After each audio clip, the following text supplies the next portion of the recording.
खरं तर माझं संजय राऊत यांना आव्हान आहे। संजय राऊत यांनी पत्राचाळीवर एक पत्रकार परिषद घ्यावी। त्या पत्रकार परिषदेची सगळी व्यवस्था, त्या पत्रकार परिषदेचा सगळा खर्च मी माझ्या वैयक्तिक खात्यातून करतोय। ते तरी म्हणाले की शिवसेना भवनामध्ये पत्रकार परिषद घ्यावी। मी माझ्या वैयक्तिक खात्यातनं, माझ्या मेहनतीच्या पैशातनं त्या पत्रकार परिषदेच्या ऑर्गनायझेशनचा सगळा खर्च करतोय। संजय राऊत यांनी पत्राचाळीवर पत्रकार परिषद घ्यावी। कशा पद्धतीनं पत्राचाळीमध्ये मराठी माणसाला बेघर करण्याचं काम, मराठी माणसाचं हक्काचं घर हिसकावून घेण्याचं पाप संजय राऊत यांनी केलंय हे महाराष्ट्राला कळेल। पत्राचाळीमध्ये कशा पद्धतीने घोटाळा झाला आणि या पत्राचाळीच्या घोटाळ्यामध्ये संजय राऊत यांना 100 दिवस तुरुंगात जाऊन बसावं लागलं।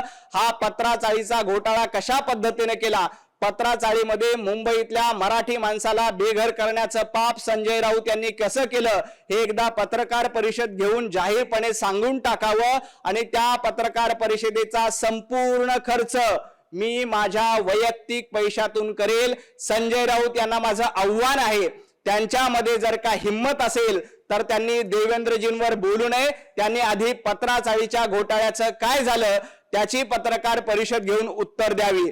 राहिला प्रश्न आरक्षणाचा, तर आरक्षणाचे प्रश्न सोडवण्याचं काम हे देवेंद्रजींनी केलंय। 2014 ते 2019 या काळामध्ये पहिल्यांदा मराठा समाजाला आरक्षण देवेंद्रजींनी दिलं। तुमच्या सरकारच्या काळात मराठा समाजाचं आरक्षण गेलं होतं। तुमच्या सरकारच्या काळात ओबीसीचं राजकीय आरक्षण गेलं होतं। ते आरक्षण पुन्हा देण्याचं काम आणि टिकवण्याचं काम देवेंद्रजींनी केलंय। त्यामुळे आरक्षणाचे सगळे प्रश्न देवेंद्रजी सोडवतायत। पत्राचाळीचं काय झालं याचं उत्तर महाराष्ट्राला हवंय। संजय राऊत यांनी एक पत्रकार परिषद घेऊन त्याचं उत्तर द्यावं।